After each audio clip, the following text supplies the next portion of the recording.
mga kabers, nandito tayo sa aming probinsya, no? Ito yung gamit namin sa pag-uma. Ngayon, ginagamit itong kalabaw saka yung daro saka yung operate yung tao. Wala namang traktor dito kasi yung lupa dito ang bato. Yan. Yan, sa atin dinadaro kasi tamnan na ng tabako. Yan.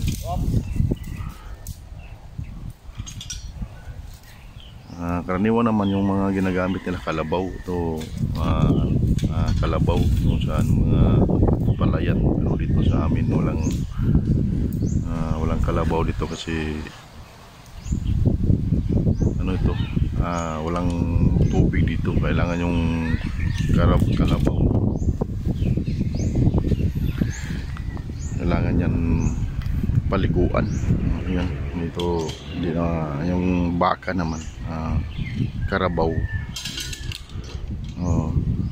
Baka yan sa amin, dito sa aming lugar, no? Ang pangalan baka. Gamit yan sa ganitong klase na lupa.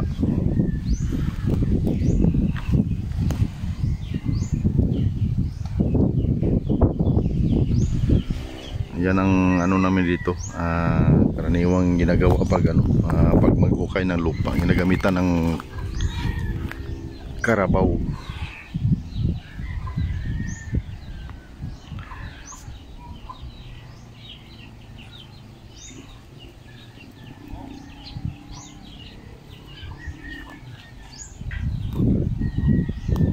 Kaso ang matagal na ito na hindi nadaro, hindi na nagalaw ng lupa nito kasi yung mga nito, yung anak na yung nito, yung tatay nila si matanda na, so hindi na kayang mag sa lupa. Yung anak na lang gumagawa ngayon sa lupa, no?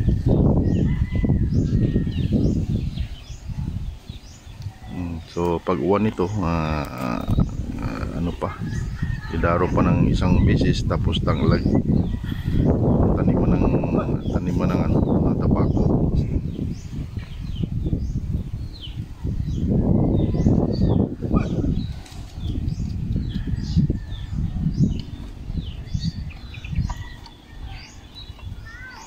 Bira nga.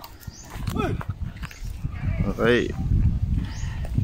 Para ka sa YouTube. Ayan tinatawag na daro. Ayan, daro.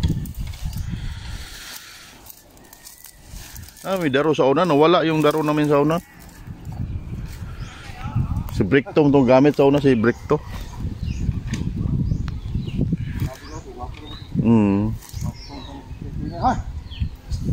Ay, nanay Romana itong sa una.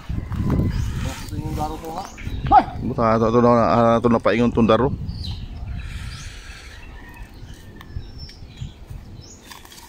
Diyos, dako yun nga gamot to.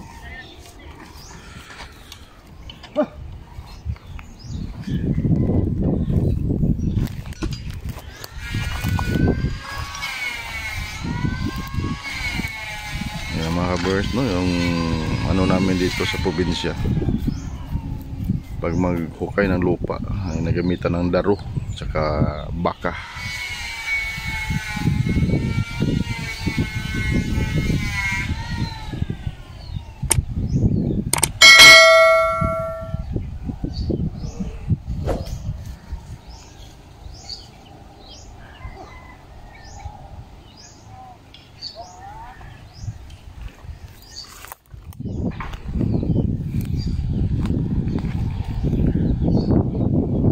Ng lupa mga kabers kasi matagal na hindi nahukay.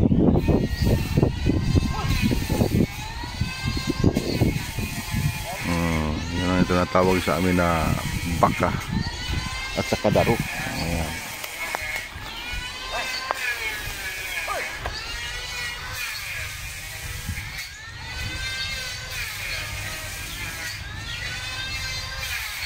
Ito mga kabers, yung portion doon na to, yung ito, taniman ng mga mais. dito dati. Matagal na ngayon binabalikan nila kasi mahal-mahal lang ng presyo ng mahal-mahal ang presyo ng tobacco ngayon. Ayun nga. Yun na nga, hinukay balik para mataniman ng baka. Sayang yung lupa na tinggal lang.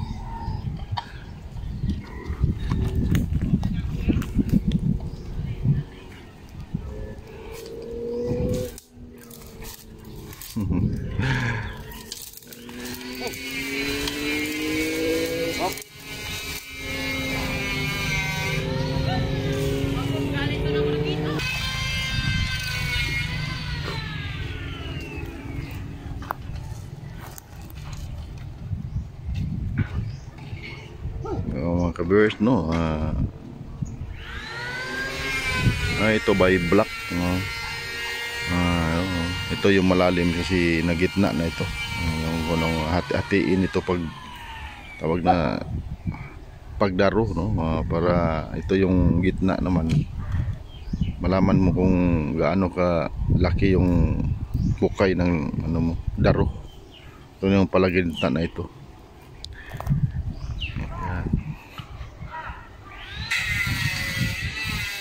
Sabi ng naglaro yung kaibigan ko na si Arvin, no? Sabi niya mga mga 16 years na daw hindi nagalaw itong lupa ito. Hindi nagalaw yung lupa kasi may trabaho na, at saka yung tatay nila medyo may katandaan na, hindi na pwede sa lupa mag-uma.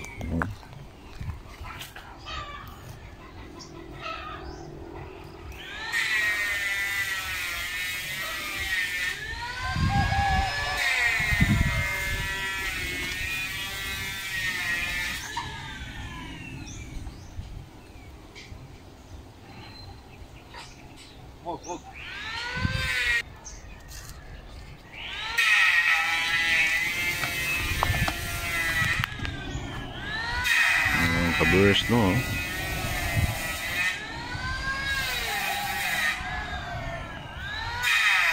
Nakita natin kung ano ang kahalagahan sa kalabaw dito. Kalabaw dito ng banda sa aming probinsya. Yun ang kahalagahan sa amin. Ito yung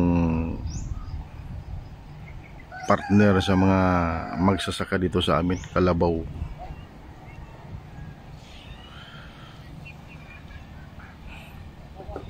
Na ng mga bukid.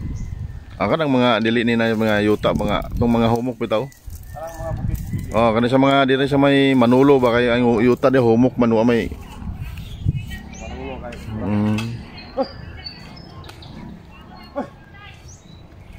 Apo yuta dito kay mga humok man gud. Walay bato ba? Oo.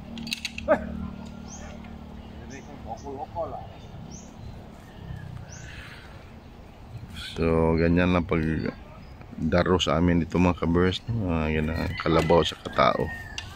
Yan.